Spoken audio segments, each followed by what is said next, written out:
A Rádio USP apresenta Programa Universidade 93,7.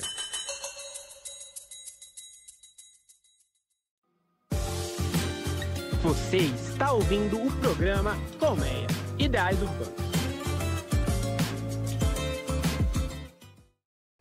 Bom dia, ouvintes da Rádio USP. Meu nome é Juliana Alves e começa agora mais um Universidade 93,7. Este é o programa Colmeia Ideais Urbanos. Convidamos especialistas para falar sobre os projetos de intervenção urbanística apelidados de PIL. O mais famoso, por exemplo, é o PIL Setor Central, que agrega os bairros República, Sé, Brás, Belém, Bom Retiro e Santa Cecília. Esse projeto tem como objetivo principal incentivar a vinda de novos moradores para esse território. No programa de hoje, vamos falar sobre o Requalifica Centro, que prevê uma série de incentivos fiscais para estimular a requalificação ou o chamado retrofit de prédios antigos. Por que tem tanta gente sem casa? Se tem tanta casa sem gente em São Paulo? Quais são as dificuldades burocráticas para desapropriar imóveis ociosos? O IPTU progressivo realmente funciona? Essas e outras questões você acompanha neste episódio de Colmeia, Ideais Urbanos.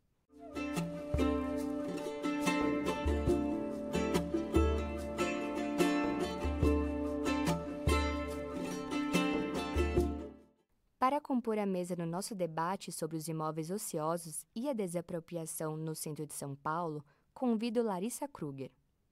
Olá, pessoal!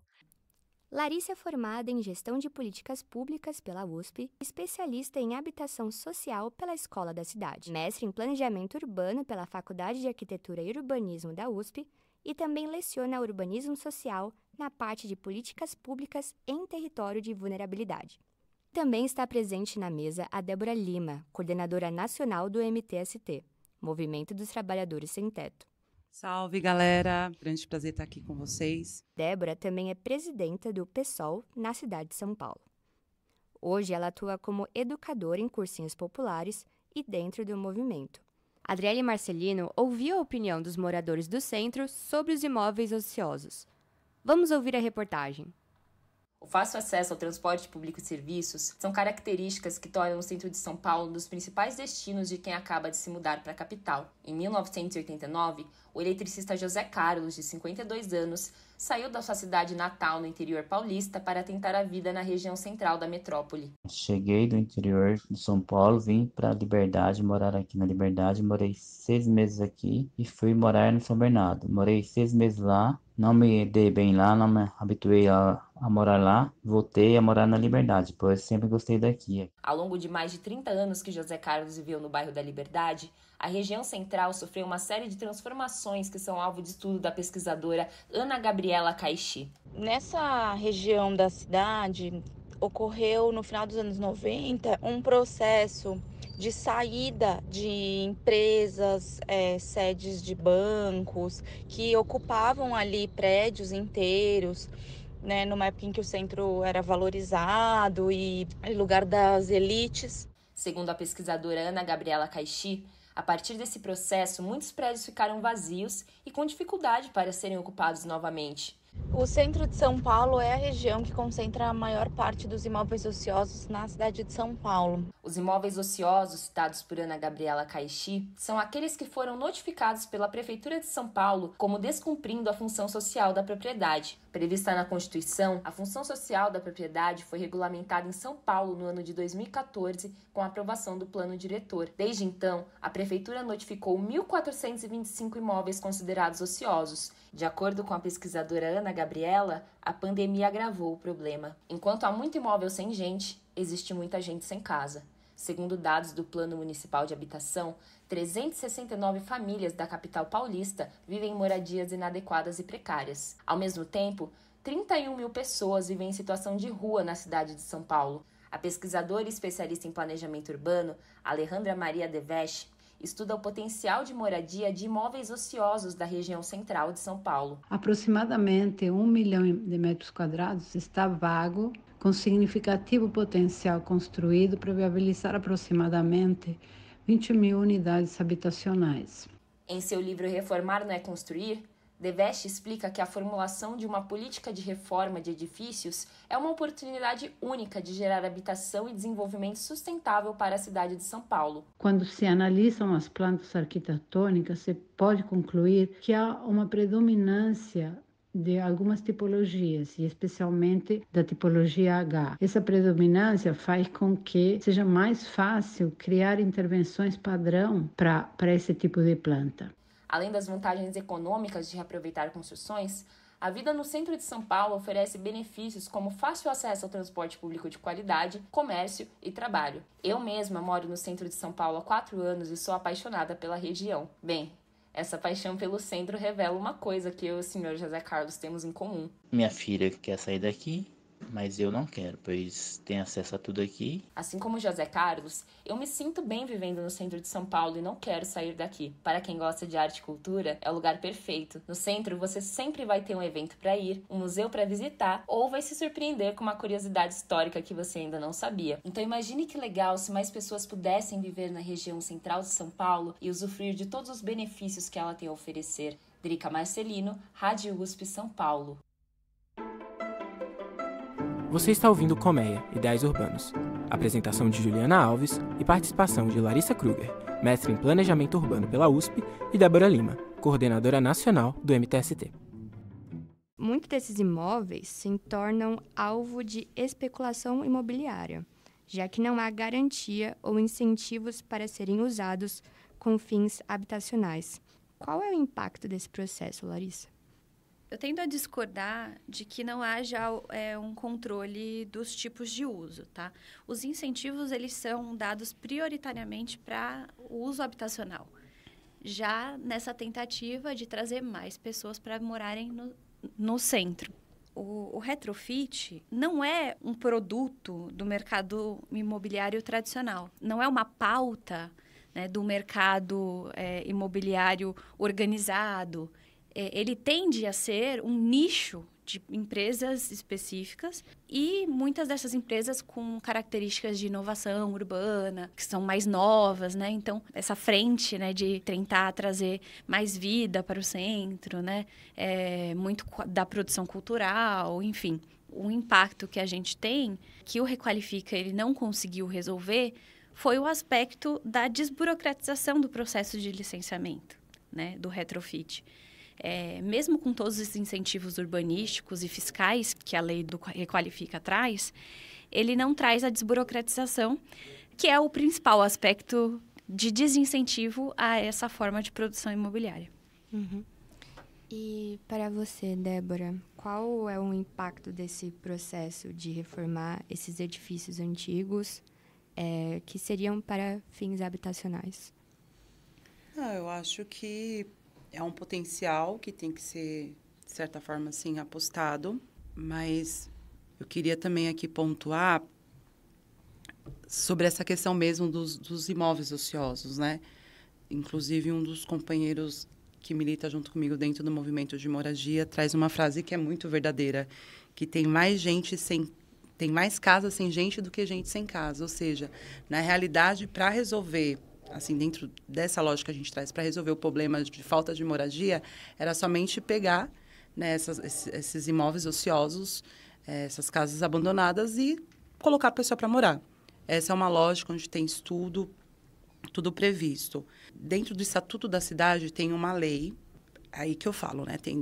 Lei sempre tem 2 pesos e 2 medidas. E a gente não tem uma lei que a gente não vê funcionando, que é a lei que coloca para esses imóveis ociosos que não estão cumprindo nenhuma função social, o que a prefeitura deveria fazer era notificar e começar a cobrar IPTU progressivo. Ou seja, se o dono, o proprietário daquele imóvel não está dando nenhuma função para aquele imóvel, esse imóvel, em sua realidade, ele deveria pagar e aumentar o IPTU até que ele dê uma função, né? E aí, dentro dessa lei, esse proprietário ele precisaria ficar com 5 anos, né, nessa linha de IPTU progressivo, e depois de 5 anos a prefeitura poderia desapropriar e dar uma outra utilidade. A gente sabe de estudo com o movimento de moradia que na época do governo Haddad, o Haddad começou a fazer algumas notificações desses imóveis ociosos, mas depois o Haddad veio o Dória e parou de fazer essas notificações. E aí, entre os movimentos de moradia, principalmente o movimento de moradia do centro, que vem denunciar, né, esses imóveis ociosos, esses lugares, vem fazer essa pressão para conseguir moradia na região do centro. Eu queria só contextualizar isso. Eu sei que parabenizar quem fez a entrevista, a reportagem, que trouxe argumentos assim, muito importantes, mas eu queria ressaltar isso, que se tem uma lei, que se ela tem o Estatuto da Cidade, se o Estatuto da Cidade fosse cumprido, resolveria boa parte da falta de moradia, principalmente para as pessoas que realmente, de fato, necessita, para os moradores em situação de rua. Então, precisava ter uma política, né, habitacional para que essas pessoas pudessem acessar. Sobre o IPTU progressivo, vou explicar um pouco como funciona para o ouvinte. O poder público notifica os proprietários para que, no prazo de 1 ano, apresente um projeto de construção do terreno ou ocupação do edifício. Se o indivíduo não cumpre a lei, ao invés de pagar apenas 1% do imposto, o indivíduo pagará 2% do imposto. No ano seguinte, 4% e assim por diante, até atingir 15%. No centro, há prédios que acumulam IPTU progressivo de mais de R$1 milhão, como foi o caso do edifício Independência, localizado na esquina da Rua Ipiranga com a Rua São João. Dessa forma, Larissa, o IPTU progressivo se mostra uma alternativa sustentável para reduzir o número de prédios abandonados? Eu diria que sim, né? Como a Débora colocou, né? A gente tem esse instrumento, né? De fazer valer a função social da propriedade estabelecido no Estatuto das Cidades e garantido no plano diretor, né? Que é o PEUC, né, que significa o parcelamento, edificação ou uso compulsório. É um instrumento que força o proprietário que não está cumprindo a função social a dar uma função social para o seu terreno ou o seu prédio, né? No caso do centro, a maior parte são prédios. Uhum. A gente tem um impasse que é entender um pouco do que seria, né, dar função social para um prédio, né? Acho que esse é um debate que a gente trava, né, com o judiciário, né? Acho que esse debate vem avançando, né? Mas ele ainda é muito necessário, né? Se a gente está falando de um prédio, né, de vários andares desocupados, ocupar, né, então dar uma função social apenas para o térreo é cumprir a função social da propriedade, né? Então, alguns dirão que sim, né? Então, é um conceito também que está em disputa, né? Agora, em relação à aplicação, né, desse instrumento, a gente precisa ter transparência, né, em quais são os imóveis notificados e também a continuidade, né, da aplicação do instrumento para aqueles imóveis que já chegaram na última cota, né, do IPTU progressivo. Especificamente para esses casos, tem um impasse que ele é fiscal. Pelo que ele diz que a prefeitura, ela pode desapropriar com títulos da dívida pública. Só que para você criar uma dívida pública, você precisa de uma aprovação federal. Então, ele esbarra numa permissão de aumento da dívida pública. Uhum. E isso é um dos aspectos que dificulta a aplicação do instrumento. Você está ouvindo Colmeia, Ideais Urbanos. Apresentação de Juliana Alves e participação de Larissa Kruger, mestre em Planejamento Urbano pela USP, e Débora Lima, coordenadora nacional do MTST. Algumas pessoas se perguntam se um dos focos do PIO é oferecer moradia para a população de baixa renda, por que não investir nas periferias ao invés de reestruturação do centro na avaliação de vocês? Para mim, a lógica que quem gere a cidade, né, quem organiza a cidade, quer conduzir a cidade. Então, o fato de potencializar o PIO, o setor central, o fato de potencializar essas coisas, essas políticas no centro, é a lógica de quem hoje está gerindo a cidade e que quer conduzir isso. Os centros, ainda sendo um lugar, no meu ponto de vista, com Centro ser um espaço de lazer, cultura, educação, um espaço legal de morar, mas para um público seleto, né? E não investir na periferia, não fazer tanto investimento na periferia, porque não é atrativo para quem hoje faz a gestão da cidade. Então, acho que é a estratégia de quem está no poder. Mas eu acho que isso deveria ser repensado, né? O povo periférico quer morar no centro, mas não necessariamente quem mora na periferia quer morar no centro. Às vezes, as pessoas que moram trazer o centro para a periferia. Então, o que as pessoas querem é que as coisas que tenha no centro também tenha na periferia, que não necessariamente as pessoas precisem se deslocar das regiões periféricas para estar no centro. Qual é essa avaliação, Larissa? Eu diria que uma coisa não anula a outra, né? No plano diretor, a gente tem duas áreas, vamos pôr assim, dois grupos de áreas que são incentivadas para ganharem adensamento. Uma são os PIOs, que serão, né, propostos projetos de lei específico para poder fazer a gestão, né, pensar as regras para esses espaços. E as outras são os eixos de transporte público, que a gente tem conversado muito, né, durante a revisão do plano diretor. Os eixos de transporte público, eles são, vários deles, periféricos, né? Então, a gente tem uma série de corredores de ônibus, de estações de metrô, né, que são em áreas periféricas da cidade, que também são incentivadas, né? A atratividade das regiões periféricas, ela é menor, né, do que de regiões que já têm uma infraestrutura, que já têm uma procura. No caso do centro, já existe uma movimentação natural ali da renda do território que nas periferias não tem. É por isso que a gente realmente precisa de descentralizar acesso a serviços, não só serviços públicos, mas serviços e, né, comércios de qualidade para regiões que não sejam áreas centrais, né, ou centro expandido. Ouvimos na reportagem que há muitos prédios abandonados e uma alta oferta de serviços públicos no centro. A maioria dos projetos destinados à moradia popular são edifícios construídos do zero na periferia da cidade e longe de postos de empregos. Qual é o motivo dessa contradição? Para mim, é a lógica que a nossa cidade se deu desde o início, né? Se a gente for pegar a história, antes o povo trabalhador morava no centro, mas conforme a cidade foi crescendo, cada vez mais o povo é empurrado para os grandes fundões das periferias, né? Para mim, que faça a luta por moradia, existe uma lógica única, que para mim é a lógica da especulação imobiliária. E aí, o que para mim é essa lógica da especulação imobiliária? Terra é dinheiro. Terra parada vai levando mais infraestrutura para os espaços e essa terra se valoriza. Hoje, por exemplo, o movimento ao qual eu faço parte, a gente é um movimento que não faz uma luta em prédios ociosos na região do centro. A gente é um movimento que faz esse embate de luta em terrenos ociosos nas periferias, porque a gente vê uma lógica de cidade que hoje existe periferia das periferias. Ou seja, hoje a região onde eu moro, que é a região, uma região próxima, por exemplo, que é a região do Campo Limpo, que no passado antes era considerada uma periferia, aí vai shopping, vai metrô, vai infraestrutura, e aí esse lugar acaba se tornando caro para essas pessoas morarem.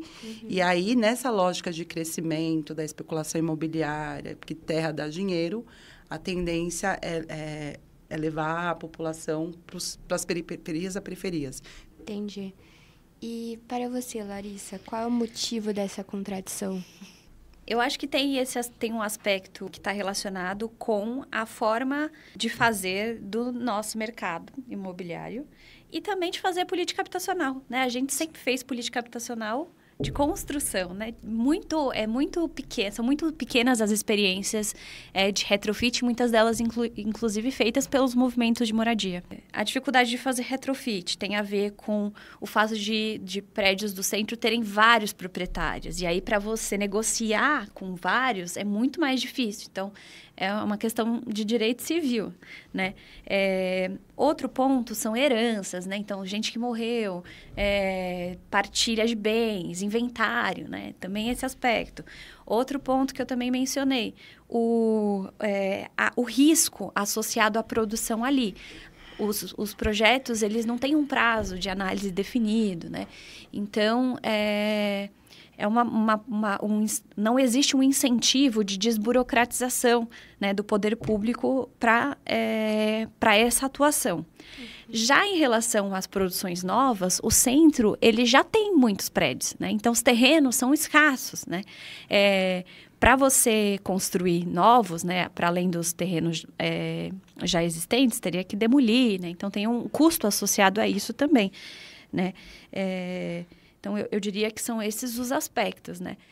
Principalmente, né, a forma de fazer, né, a forma de construir, de morar e de pensar políticas habitacionais que a gente tradicionalmente construiu, e esses riscos associados ao retrofit, que desincentivam ele. Uhum. Pensando nessa questão de reformar prédios antigos, do retrofit, esse processo afetaria, de alguma forma, patrimônios históricos na região ou construções tombadas? Você poderia explicar um pouquinho, Larissa? O debate do patrimônio, ele é muito importante, né?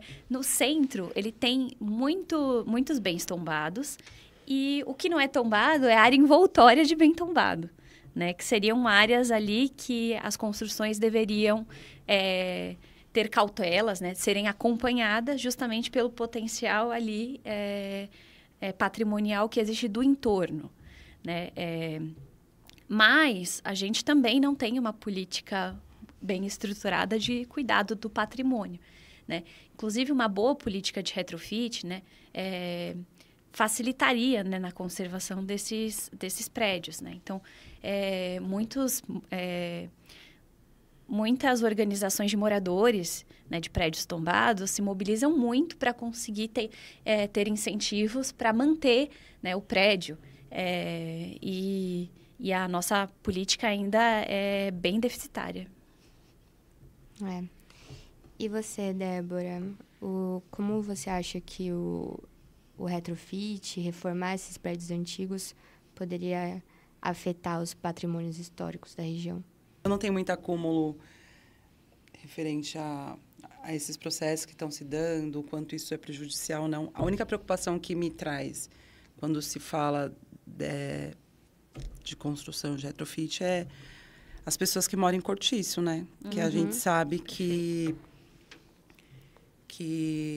nessa lógica de fazer moradia, dos pios, muitas dessas pessoas acabam sendo despejadas, né, do cortiço e não consegue, uma vez que a empreiteira, que a construtora, o responsável que está responsável pelo aquele espaço, uma vez que derruba os cortiços, não necessariamente essas pessoas que saem vão poder entrar. E aí, até acrescentando, né, um argumento, assim, a área central ela é muito reforçada, né, em relação ao patrimônio e de fato precisa ser, porque existe ali, né, muitas edificações que devem ser preservadas, mas a gente escuta falar muito pouco, né, de preservações do patrimônio em outras áreas da cidade, né, inclusive em periferias.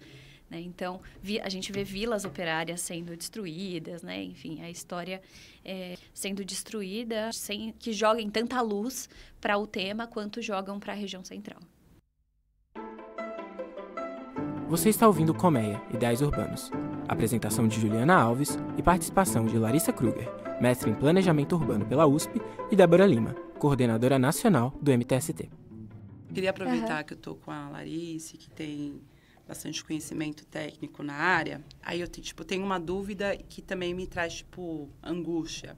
Eu sei que tem o setor central, onde tem um coeficiente que pode ser construído, e passando disso, o responsável tem que pagar para a prefeitura. Isso que ele paga para a prefeitura, esse recurso que ele paga para a prefeitura tem que ser carimbado e só pode ser utilizado dentro desse perímetro. Só que, assim, na minha percepção, de ponto de vista, as regiões onde o PIL Setor Central está potencializando, são regiões que, comparado com a periferia, tem muita infraestrutura.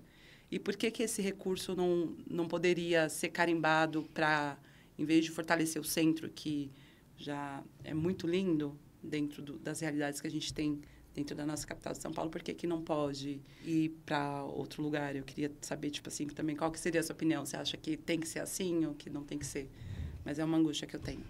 Essa ideia de usar a arrecadação feita numa área para desenvolver aquela área é o conceito de um PIL ou mesmo de uma operação urbana, que era a versão anterior ao PIL. Eu acho que faz sentido esse pensamento, né, de que existem áreas onde haja mais necessidade de investimento, né?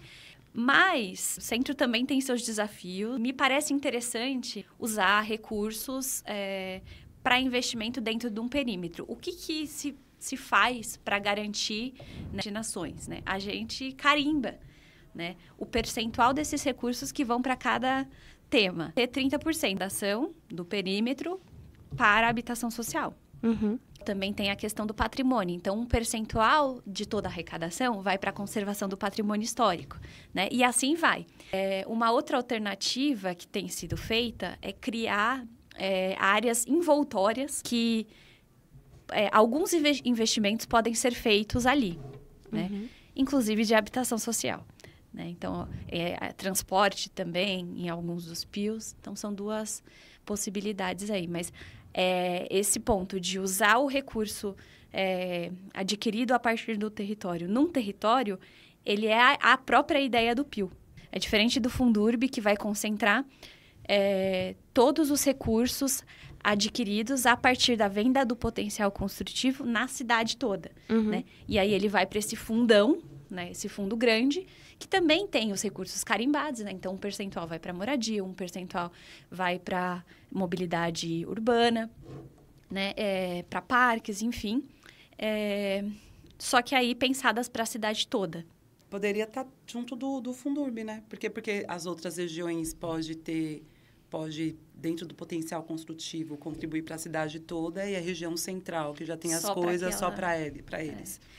Tem a ver com o fato dela ser uma área que deve ser incentivada, né? Que é estar dentro da área de estruturação metropolitana. Então, o fato dela ser tão importante para a cidade faz com que haja necessidade de investimentos e regras diferentes, né? Para aquela região. Você está ouvindo o programa Colmeia, Ideais Urbanos. Até agora, falamos dos problemas relacionados à habitação no centro de São Paulo. Mas afinal, quais seriam as possíveis soluções para todos esses problemas? Qual seria a cidade ideal pensando em moradia e qualidade de vida no trajeto casa-trabalho? Todas essas questões serão debatidas no próximo episódio de Colmeia Ideais Urbanos, no próximo domingo, no mesmo horário, aqui, no Universidade 93,7. Agradeço a Larissa e a Débora pela participação até aqui. E também agradeço aos ouvintes pela companhia neste domingão. O programa de hoje teve a coordenação de Giovana de Oliveira, produção de Juliana Matias e edição de Sebastião Moura. A apresentação é de Juliana Alves. A reportagem foi feita por Adriele Marcelino. Os arquivos deste e de outros programas no site www.usp.br/radiojornalismo. As músicas que você ouviu foram Latin Secrets, produzida por Dread Studio, e Mass Exodus, produzida por Tom Days. Bom dia e até a próxima!